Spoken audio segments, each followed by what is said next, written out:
नमस्कार।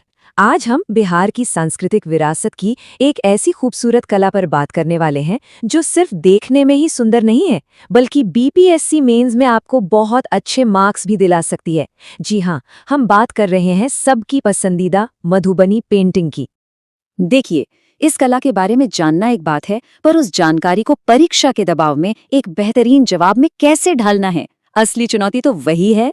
तो बस आज हम इसी को समझने वाले हैं। चलिए शुरू करते हैं। तो हमारा प्लान क्या है? सबसे पहले समझेंगे कि ये सवाल इतना जरूरी क्यों है। फिर इस कला की बारीकियों में जाएंगे, देखेंगे कि कैसे ये गांव की दीवारों से निकलकर पूरी दुनिया में छाई। और हाँ, सबसे जरूरी, एक जबरदस्त उत्तर कैसे लिखें ये भी सीखेंगे। महिला सशक्तिकरण में इसका क्या रोल है, और आखिर में सब कुछ फटाफट रिवाइज करेंगे। तो चलिए सबसे पहले और सबसे बड़े सवाल से शुरू करते हैं। जीएस पेपर 1 में आखिर मधुबनी पेंटिंग इतनी इंपॉर्टेंट क्यों है? क्यों ये बार बार एग्जाम में पूछा जाता है? बात सीधी सी है। पिछले पेपर्स और एक्सपर्ट्स को देखें तो पता चलता है कि ये टॉपिक आपके फैक्ट्स और आपकी एनालिटिकल स्किल्स दोनों को टेस्ट करता है। मतलब अगर अच्छे नंबर लाने हैं तो इस टॉपिक को मास्टर करना ही पड़ेगा। ये एक तरह से स्ट्रेटेजिक मूव है। ठीक है, तो अब जब हमें पता चल गया है कि ये क्यों जरूरी है, तो चलिए इसकी नींव को समझते हैं। आखिर क्या है वो चीजें जो इस कला को इतना इतना खास बनाती हैं?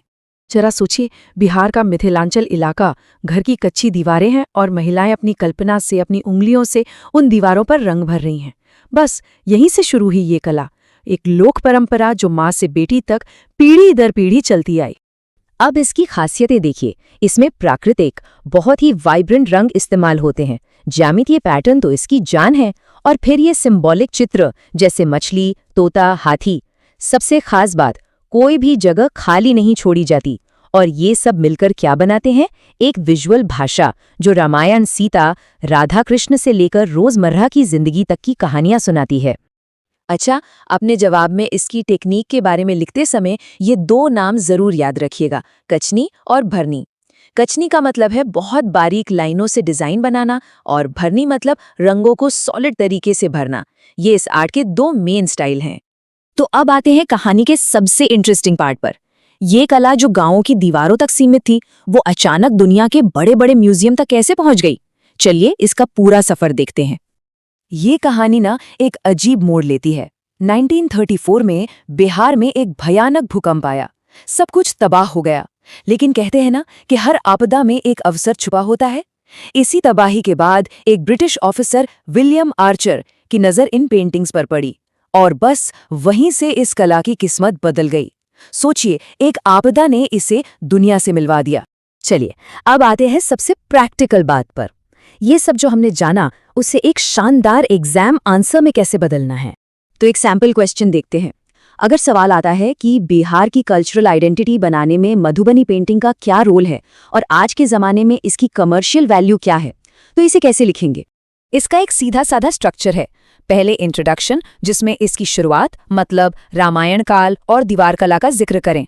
फिर मेन बॉडी में इसकी खासियतें बताएं, जैसे प्राकृतिक रंग, कचनी, भरनी स्टाइल। इसके बाद इसकी कमर्शियल जर्नी मतलब दीवारों से कैनवास तक का सफर और विलियम आर्चर का रोल।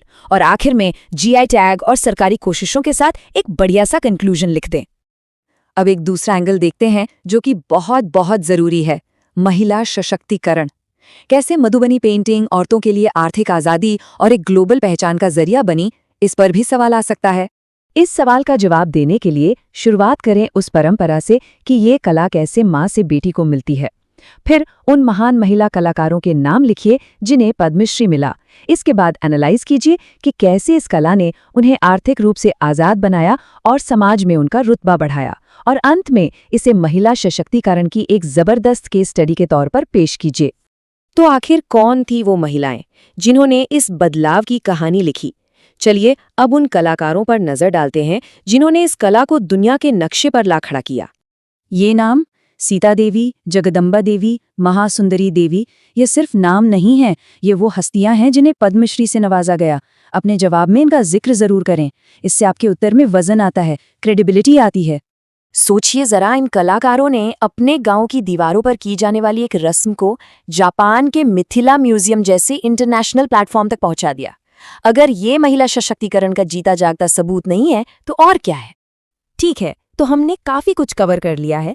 अब आखिर में चलिए क्विक रिकैप करते हैं ताकि एग्जाम के लिए सारे जरूरी पॉइंट्स दिमाग में बैठ जाएं। तो ये हैं आपके कीवर्ड्स: लोग, विलियम आर्चर, सीता देवी, जगदम्बा देवी। टर्म्स: जीआई टैग, कचनी भरनी, भित्ति चित्र। घटना: 1934 का भूकंप। कॉन्सेप्ट्स: सांस्कृतिक पहचान और महिला सशक्तिकरण। और उदाहरण: मधुबनी रेलवे स्टेशन और जापान का मिथिला म्यूजियम। बस ये याद रख लिया तो आधा काम हो गया। ये एक लाइन इस पूरी कहानी का सार है। मधुबनी पेंटिंग केवल एक अनुष्ठानिक लोक कला नहीं है, बल्कि ये मिथिला क्षेत्र की महिलाओं के आर्थिक सशक्तिकरण और वैश्विक पहचान का एक सशक्त माध्यम है। मतलब ये सिर्फ आर्ट नहीं है, ये एक आंदोलन है। और अंत में यही बात इस कला को सबसे खास बनाती है। इसने अपनी जड़ों को, अपनी सांस्कृतिक आत्मा को नहीं छोड़ा, और साथ ही ये आज के जमाने में महिला सशक्तिकरण का एक जबरदस्त जरिया बन गई। परंपरा और प्रगति का ऐसा संतुलन, यही तो इसे बीपीएससी परीक्षा के लिए एक परफेक्ट केस स्टडी बनाता है।